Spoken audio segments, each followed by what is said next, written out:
Hello, everybody. Welcome to class. I hope you guys are having a good day, and I hope that I can find the chords that I need. Yeah, there we go. There's one. Um, Today we pivoted for what we're going to be talking about. Rather than going into nuclear chemistry, we are going to be talking about biological polymers. So I'm adding to the chat the slide deck, the PowerPoint file. Um, for today. Did I add? No, that's the wrong one. Good. I'm happy that I could make sure of that. I need to refresh this. There we are. Copy link. How about let's try this one? I'm gonna confirm that it's right before I say yes. Okay, there it is. There's our slide deck for today. That is the PowerPoint file. And then here, this third link is the PDF. Okay, so what we are going to be working on today is I wanted to kind of apply what we were talking about last time, because last time we talked about functional groups and then we wrapped it up with polymers. Um, this is a new lecture for this semester, and so I don't have any opener questions today, nor closers, nor mid questions, but I will be asking questions throughout. So long story short, though, what does that mean in terms of participation? If you are here, you will get the participation credit for it. There will be some discussion questions that go up after class, or a discussion prompt that will go up after class. Um, but there we go. I'm going to go ahead and begin my share.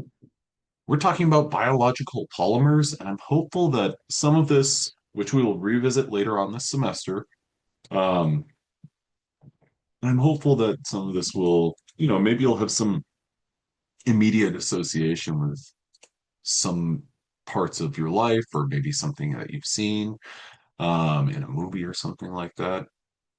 And so we've already talked about and come up with kind of a general definition for what's a polymer. A polymer is a molecule made up of repeating monomers.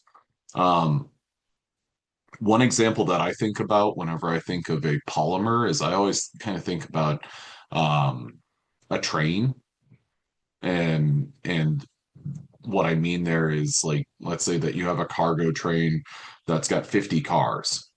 Well, that train is the polymer.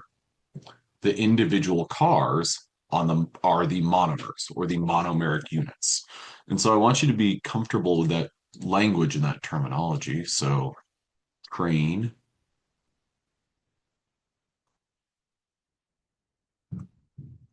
equals polymer.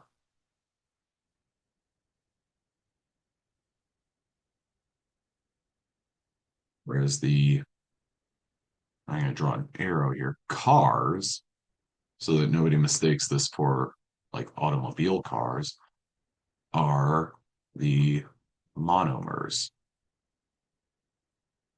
Okay. Now, that's kind of a good general idea of what a polymer is, but this class is organic and biochemistry. And so it's, I think, good to put it in the context of a biological macromolecule.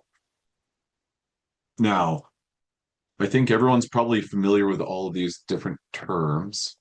Um, I got a private message. Sorry, I'm late. I was having internet troubles. Don't worry about it. We don't have any opener questions, so you haven't missed any Zoom questions today. But thanks for letting me know. So, our biological macromolecules are sugars, fats, proteins, nucleic acids.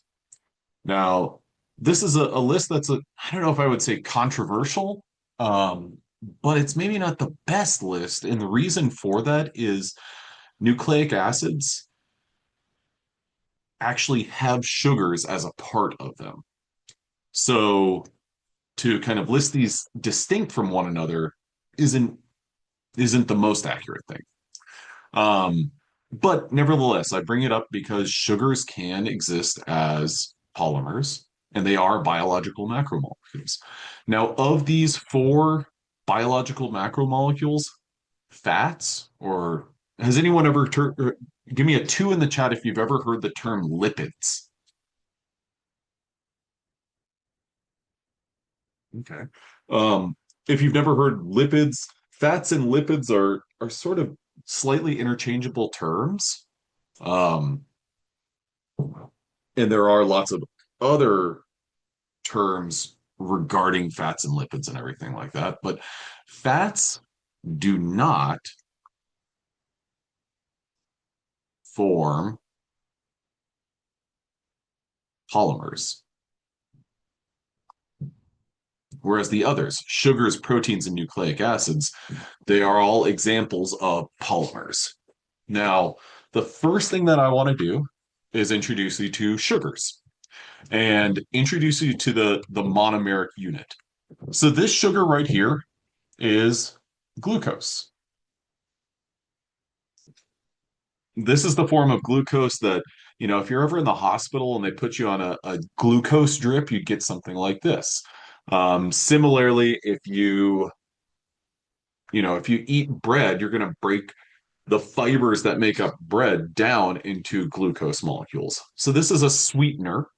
There are lots of other sweeteners that are similar, but then there's also some that are different from this. Now, when it comes to a monomer of glucose, this is what it looks like. What I want to draw your attention to are these OH groups. Now, I'm only going to circle three of them.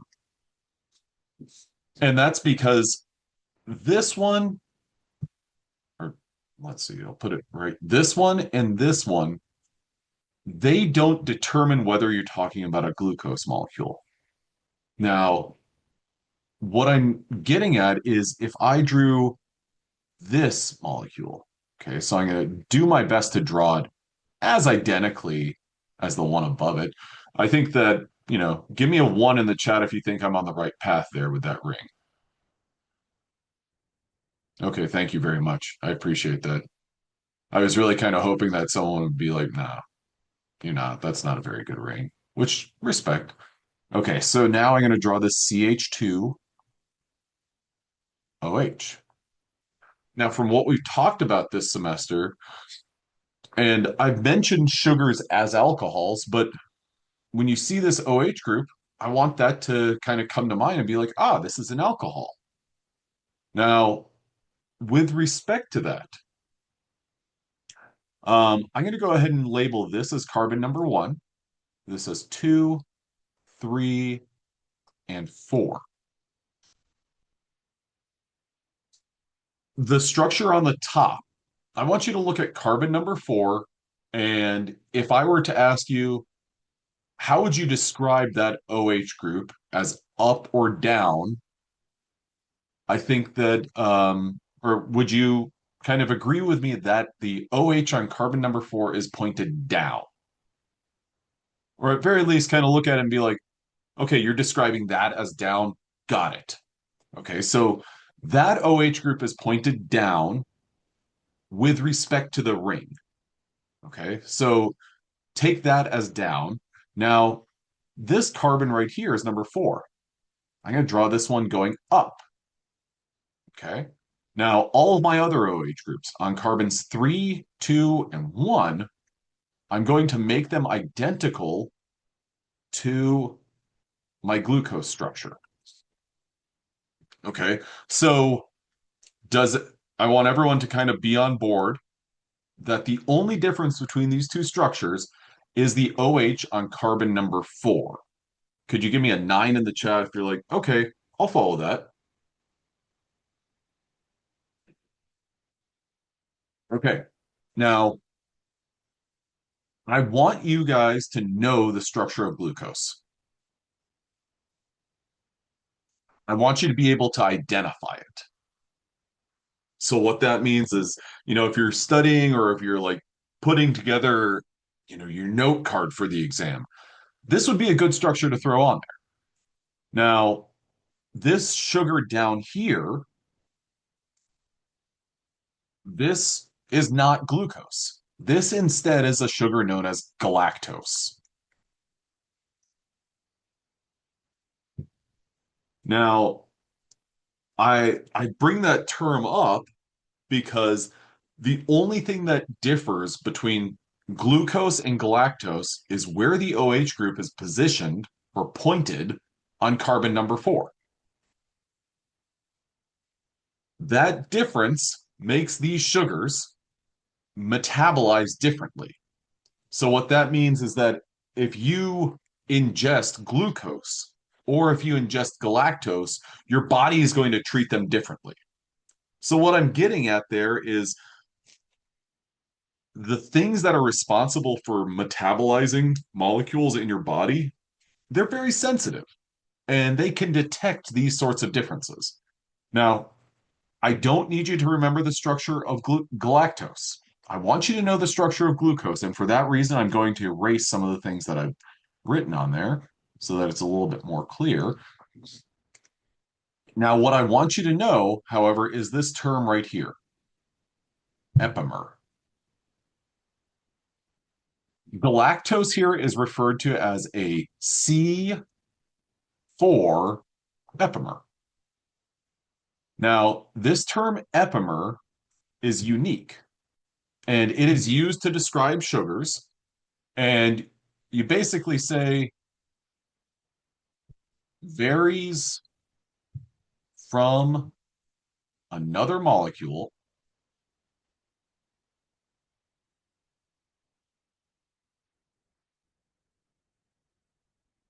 I'm going to say because of one difference.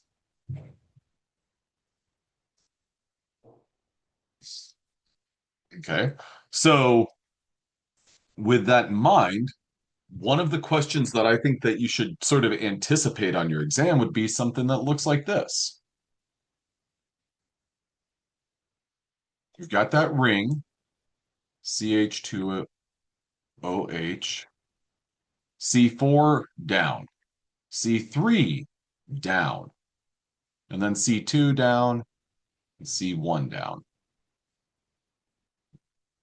I would want you to know the structure of glucose so that I could ask you, hey, how would you describe this sugar with respect to glucose? In which case you would say, oh, well, it's a C3 epimer. Okay, that's the sort of answer that I want you guys to be able to have, and that's the sort of question that I want you to be able to answer. Now, I bring all of this up because when we talked about um, polymers, we were talking about how some polymers are the exact same thing repeated over and over again. And there's kind of like a, a, a, on into infinity. The A's being representative of a monomer. Okay. Now, glucose would be the A. And if you had something that was made up of glucose right here and this, then you'd be able to synthesize a polymer that is a B, and so on. Now, I want you to understand that sugars can vary quite a bit, but it's all revolved around where are these OH groups? The terms or the things that I want you to take away from this slide are I want you to know the structure and the numbering of our carbons on glucose. This is the only way that I will show you glucose. I also want you to know the term epimer. So I want you to know, okay, well, these two sugars, this one and this one, they are epimers of one another. Just as, well, these are also epimers of one another. Okay, so those are monomers, the individual units. Those individual units can be kind of stuck together to make a dimer. Here's an example of a dimer of two glucose molecules. Now, we didn't really talk about dimers so much because we jumped straight ahead to polymers. And so I'm going to say, yeah, this is a dimer. We'll talk about those a little bit more later this semester. But more than anything, sugars like to assemble into polymers. And they like to assemble into polymers. And these polymers are either linear, where it's a straight chain, or they can be branched like this. So here would be a branch point. And there's a straight chain coming off of that. Okay. Now, polymers of sugars can be very complicated. This is this structure right here is showing how sugars get metabolized. And I don't need you to know like the color scheme there or anything like that, but basically what happens is enzymes come along and they pluck off this end and they stick it to the straight chain. And then they chop off each one of these individually. And then that leaves behind this guy, which they have to metabolize in a different way. Okay. Now, what I want you to appreciate about this is that each one of these is a glucose molecule. And whenever you have each one of these as a glucose molecule, you make a molecule known as, well, I don't know, right? You make something known as glycogen. Give me a 5 in the chat if you're familiar with glycogen. Give me a 7 in the chat if you're going to run the Austin half marathon or full marathon this weekend. Or know somebody that is. Okay. Well, no sevens in the chat. If you have the opportunity to, this is just my personal aside. Go watch. I mean, I don't know. I just think it's always fun and exciting watching people accomplish something like running a marathon because, it's a challenge. And they're racing against themselves, which I think is always awesome because anyway, that's enough of my feelings. Oh, I got a private message of cardio's meh. I think the MEH is short for amazing. I'm going with that. Okay, everyone. Um, so I bring up glycogen because that's your track. What? Okay, the person who said cardio is meh is doubling and tripling down on their perspective, and we will not. I will not engage with arguments in class. Um, so glycogen is a major energy store in your body. Now, glycogen is, and I bring up marathon because usually it's about at mile 20 or so, people hit the so-called wall. And that's where they've essentially depleted all the glycogen stores in their muscles, and they're just kind of like, I don't know how I'm gonna finish. They're super tired and they get really emotional and stuff, and then they make bad decisions. The first time I ever ran the Austin Marathon at about mile 21, I sat down and then I was like, that was a horrible idea because it was, not surprisingly, difficult to get back up. So glycogen looks like this. So your muscles have tons of this molecule. All of these are different branches. And what your body is going to do is chop each one of these individual glucose molecules off and be able to extract energy from it. So this is just to show you kind of the elaborate and complex nature of a glycogen molecule, because it's really fun and easy to show something like this and be like, oh, there's glycogen, but it's so much more than that. And if you think about, well, am I using any of my glycogen stores right now? Well, that kind of depends on when you last ate, what your activity level is, but glycogen is constantly being utilized and rebuilt. And this right here is what a glycogen molecule looks like. Now, I also want you to recognize something in the middle. Give me an S if that looks the same as everything where I put this X, or D if you think that it looks different. We got the circle versus the X. Yeah, it looks different. Totally agree with that. And I'm happy to see that you engaged and said, yeah, it looks different. Well, the reason for that is this is a protein. This is kind of the starting point of a glycogen molecule. This protein is known as glycogenin, and that's what it is built off of. So it's almost like a seed that you can build glycogen off of. Now, what I want you to appreciate about our discussion of polymers here and biological polymers is that you've got monomers that are glucose and modified forms or differences or epimers or variations of glucose, and they can assemble to make things like glycogen. Now, glycogen is not the only sugar polymer. For example, there's, let's see, starches. Like when you eat broccoli, broccoli is a great thing to eat because it's got lots of antioxidants, but it's also got starches that your body is going to take into your stomach. And you know what your stomach's going to do is it's going to say, well, I can't really metabolize that. I can't really get any energy from that. So I'm just going to use this to help clean out your digestive tract. And you're going to say, thank you very much, broccoli. Now, if somebody says broccoli is trash, I know that's not true. You might not like broccoli, but I don't think anyone's going to say that it's trash. So, anyway, glycogen is not the only sugar polymer out there, but it's a major sugar polymer. And I want you to know what glycogen is. Now, changing gears to our next. What is the thing in the middle called? Oh, whoops, sorry about that. I'm going to write that down. The thing in the middle is a protein, and that protein is known as GlycogenIn.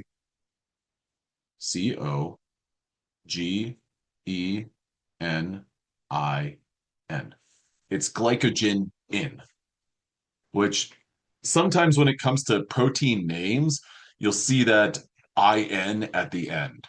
And that's kind of a it's not always the case, but it's quite often when you see that IN, oh, well, we're talking about a protein. And I'll have some more examples later on in this class. Okay. So another example of polymers are DNA and RNA. Personally, the first time I ever heard the term DNA was when I was in third grade and I went to go see the movie Jurassic Park. Um, Best movie ever made, hands down, no doubt about it. Specifically, the phrase "Dino DNA" has always like stuck in my head. But DNA stands for deoxyribonucleic acid. RNA stands for ribonucleic acid. So between these two molecules, one of them lacks an oxygen that the other one has. The one that lacks the oxygen is deoxyribonucleic acid. Aside from that, they're pretty much the same. Now, when it comes to the structures of deoxyribonucleic acid and ribonucleic acid, there's a couple of things to keep in mind. I'm going to highlight these two things, ribonucleotides and deoxyribonucleotides, as your monomers or your monomeric units. So the building blocks to make a nucleic acid or a DNA molecule or an RNA molecule as a polymer. So that's, keep track of the fact that we're talking about polymers and we're talking about biological polymers. So ribonucleotides and deoxyribonucleotides, the difference between them is that OH group right there. Deoxyribonucleotides lack that OH. I think that a fair question to say is, okay, well, how does this fit into our model of polymers being AAA or ABAB and so on? Well, the difference when you're assembling a DNA polymer or an RNA polymer is this right here. I put a star by this term base because what this is referencing is something known as a nitrogenous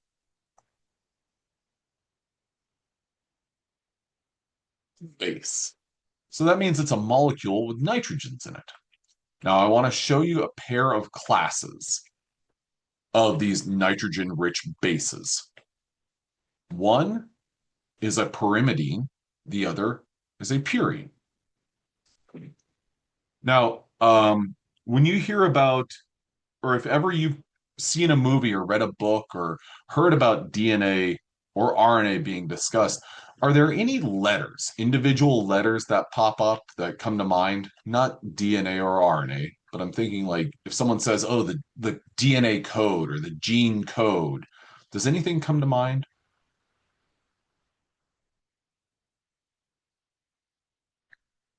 Well, I'm thinking about maybe like an A, C, G. T. Do any of those stand out, or have you ever heard those in a movie or pop culture references? Okay. So what those are referencing are these compounds, these pyrimidines or purines.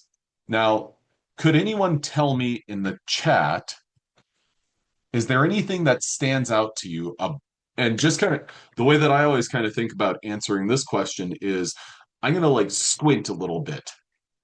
I'm not looking in great detail. Instead, I'm just kind of like, what is a difference between those two structures? Again, not going super detailed, instead, just kind of like looking back and being like, one of them has, and the other one, what makes them different? What I'm getting at with that question is, well, the number of rings. A pyrimidine is one ring.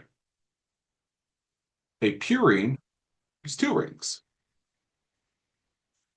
So pyrimidines are one ring structures, also known as monocyclic, monocycle, monocyclic. Purines are two, or bicyclic, or dicyclic. So there's two rings. Now, that is a thing that's worthwhile to remember because whenever I show you these structures right here, well, these look like your purines, and they are your purines. They are known as adenine and guanine, also known as A and G. So, one question that I want you to be able to ask is, or be able to answer is, what are the purines? Well, A and G are purines.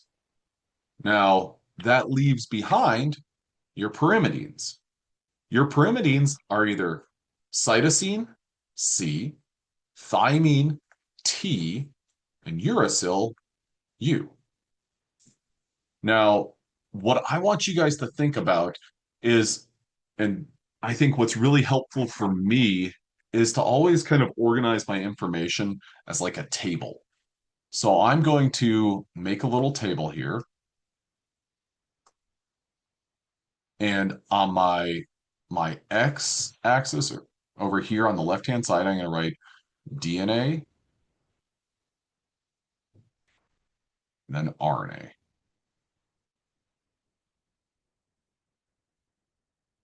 Okay. And then I'm going to say, let's see, I'm going to jump back a couple of slides. This right here is carbon number 2 prime. So I'm going to use carbon number 2 prime to distinguish between an RNA and a DNA molecule. And that's important, that 2 prime or that 2 apostrophe. So I'm going to make my table and say, all right, well, 2 prime OH. And my prompt there is basically, I'm going to change it to has a 2 prime OH. And sorry for my short or small writing there. Um, does a DNA molecule have a 2 prime OH? Remember, it's deoxy, so it lacks that oxygen. So a DNA molecule does not have a 2 prime OH, whereas an RNA molecule does. So I'm going to put a check mark here, and I'm going to leave the DNA blank. Okay. The next thing that I'm going to do is I'm going to ask the question, do each of these have purines and pyrimidines? Well, yeah, purines are going to be found in DNA and RNA molecules. Pyrimidines will also be found in DNA and RNA molecules because these are both examples of bases. And I'll come back to this in just a second, but when we look back here, what we see is base. So that could be a purine or a pyrimidine here. It could be a purine or a pyrimidine here. Now, I'm going to jump back to this, and I'm going to make another column for A, for adenine, another column for G. I got a private message that somebody arrived late. Don't worry about it. You haven't missed any poll questions today. C, T, and U. Now, I'm going to draw your attention down to your pyrimidines. Pyrimidines, they've got thymine as a pyrimidine. Uracil is also a pyrimidine. Purines and pyrimidines are both found in DNA and RNA molecules. Thymine is only found in DNA. It's not found in RNA. So I'm going to jump all the way over here to the T. In my first row, I'll say DNA, T, check. I'm going to leave the blank underneath that for RNA.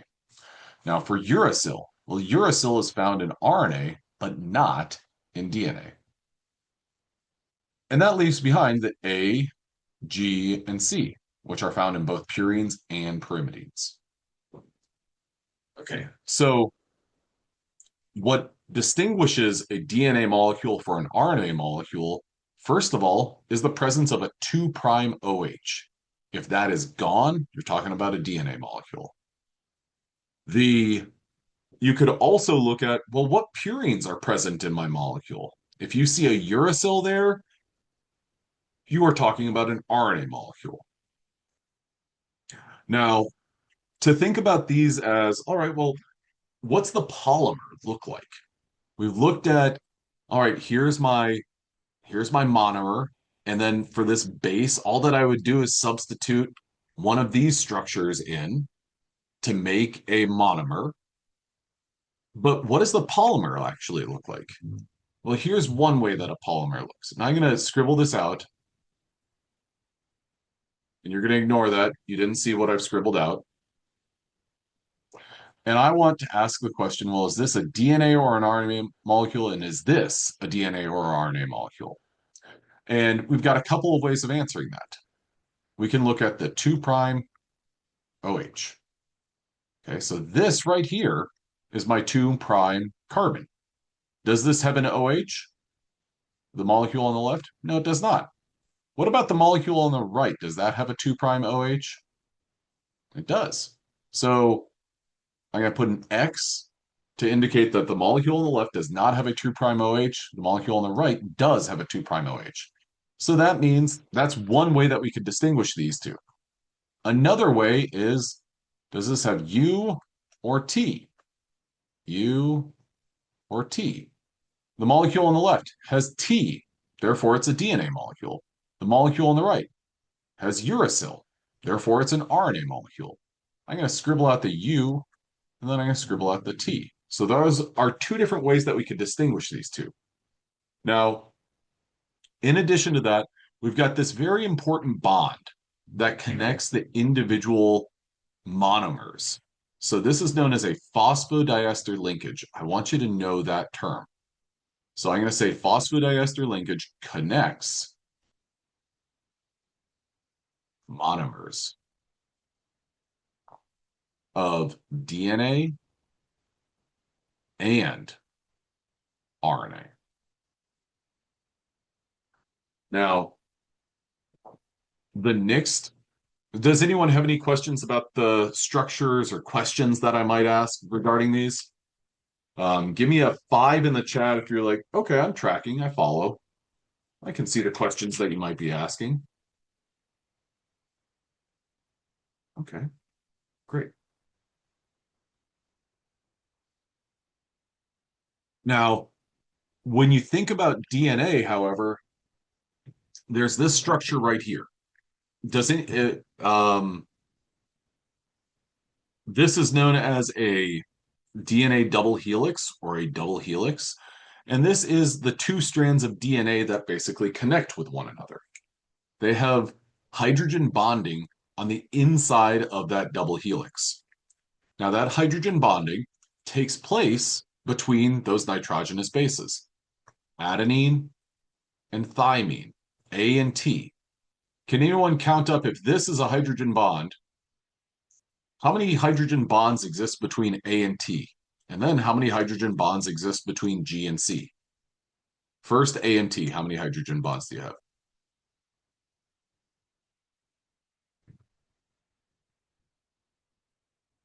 Two. There's one, there's the other. So A and T have two H bonds. G and C, one, two, three. G and C are going to give you three hydrogen bonds. Now, that's something to account for because if you've got, let's say that you have a DNA molecule that is DNA, yeah. Let's say that we've got a DNA molecule that is a double strand, so a DS, we'll say, and each strand is 100 what are known as bases. I'm going to say 100 monomers long. Each strand is like that. Those two strands will complement one another. Okay, so how many total hydrogen bonds will you have if there's 100 of them and they are all AT? That would account for 200. 200 hydrogen bonds. Now, could everyone give me a nine in the chat if they understand that question? Okay. So part of this is just kind of getting you comfortable with the language of sorts. Now, let's say that we have another molecule that is 100 bases. It's double stranded or DS. And all of those bases are G's and C's. Well, we're going to have exactly, Hayden, you're spot on. There's going to be 300 hydrogen bonds. So between these two, A's and T's and G's and C's, between these two molecules, I'm going to, this molecule right here and this molecule right here, I'm going to label them A and B. Which one do you think is stronger?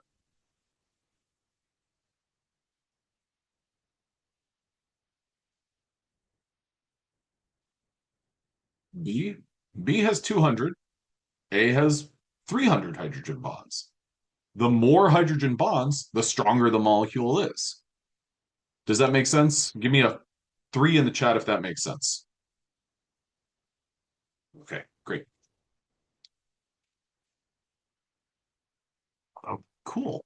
So, what I want you guys to be thinking about with respect to, we talked about sugars. Now we're talking about DNA versus RNA. They are both polymers. DNA, you're going to have this base pairing, two base pairs between A and T, two hydrogen bonds between A and T, three hydrogen bonds between G and C. Now we're going to go on from here. And this is like foundational information that's very important and will be very valuable for us later on this semester when we talk about like cancer and cancer biology and cancer biochemistry. Now, first things first, with respect to our next biological macromolecule, proteins. Right here, I have whey protein. Whey protein is it's a mixture of milk proteins and the proteins in here, there's like casein, there's an albumin. And again, I mentioned that. So whey, give me a six in the chat if you've ever heard of whey protein. I know I'm not talking about anything like super secret or anything like that. Whey is a mixture of proteins. There's a casein, that's a slow dissolving protein. There's also an albumin. I think whey has about like 5 to 7 different proteins in it. I mentioned this previously, and I'm going to come back to this. That IN, that's usually an indication that you're talking about a protein. Um, Proteins are made up of amino acids. Now, these are all examples of amino acids. For today, what I want you guys to take away is that amino acids are going to fall into two major categories. They're either going to be classified as polar or they are going to be classified as non-polar. When it comes to amino acids that are involved in building proteins, you have a total of 20 major protein ogenic AAs or amino acids. So there's 20 major proteinogenic amino acids. Now, are there more than 20 protein or sorry, are there more than 20 amino acids? Yes, a very, very large number. In order for something to be classified as an amino acid, it needs this right here and this right here. Have we seen these functional groups before? On the left and on the right, I'm drawing arrows to them. The one on the right, give me a one in the chat if, yeah, I've seen that before. I can't remember the name, but I've seen it before. And it might be kind of tough to see, and sorry about that. I'm seeing some ones. Good. This is known as a carboxylic or a carboxyl group, also known as sometimes known as a carboxylic acid. So that's where the acid part comes from. On the left-hand side, we're talking about an amine. So for something to be classified as an amino acid, you've got to have an amine and you've got to have an acidic group. Now, I'm qualifying and I'm adding a little bit more detail here. When it comes to proteins, we're not looking for just any amino acid. There's about 20 major proteinogenic. So that means they are used for making proteins. 20 major proteinogenic amino acids. We've got the amine and the carboxyl ends of these individual amino acids. There's 20, there's 11 that are classified as polar, and 9 that are classified as non-polar. Later on this semester, we will get into looking at and analyzing each of those and seeing, okay, well, this is why this is classified as polar, this is why this is classified as non-polar. Now, for today, what I want you guys to take away from this is that we've got an amino group or an amine, and we've got a carboxyl group. Those two groups are absolutely important because what they are going to do is they will react with one another for the formation of a polymer. These carboxyl ends react with an amine end. Amine that looks like this, and they will form an amide, but what we know it as is a peptide bond. So an amide, or sorry, let me rephrase that. A peptide bond is an example of an amide. So all peptide bonds are amides, but not all amides are peptide bonds. If you want to kind of say, okay, what's the important term that we know? Peptide bond. Just like when we were talking about nucleic acids, we had a specific name for the bond that connected the individual monomers.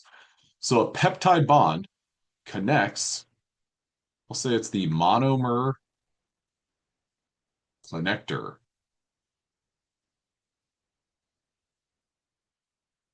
Now, this right here, well, it's going to have, this is an example of a dimer. Amino acids can assemble into something much more than that. This three-letter code right here, here, here, and here, those are representative of the individual amino acids. So we're looking at a chain that's, let's say it's 300 amino acids. This would be an example where all of the different building blocks, remember how we showed, we looked at a pattern. We said, hey, lots of polymers follow this AAA pattern. There are some that follow A plus B plus A. Ooh, they alternate every other one. Well, there's 20 different amino acids. So your pattern is going to be much more complicated than that because proteins can be organized, can have amino acids organized in so many different ways. Now, when that sequence or that order ultimately, sorry, let me rephrase that. That order or that organization is going to have a big impact on what this molecule looks like and ultimately how it folds and how it kind of contorts itself in three-dimensional space. So this right here is a bunch of amino acids that have assembled into a polymer. So this is a polymer. And seeing, think about this as, or I always kind of look at individual amino acids like they're individual people. And not like I talk to them or anything like that, but an amino acid is like a person. This right here is like this protein structure right here is like whenever you go to Six Flags and you see the line to, I don't know, I don't even know what ride, the Batman Escape ride. And you're like, oh my gosh, there's so many people. And they've got a line that's going like this. Oh my gosh, there's so many people. And then, oh, the line actually extends beyond all of that. And that whole line is all people standing in line to get ready for that ride. So can you give me a three in the chat if, okay, I follow that this right here is made up of people, just like this right here is made up of individual amino acids? Give me a Z in the chat if that doesn't make any sense. And give me a nothing in the chat if you have nothing to say. Okay. So we'll get more into this structural organization. But what I want to share with you guys is that when proteins or when polymers of amino acids form, they carry out different functions. This is MB. I'm going to give you the full name of that, myoglobin. Give me a one in the chat if you've ever heard of myoglobin. Okay. If you've maybe never heard of myoglobin, have you ever heard of HB, hemoglobin?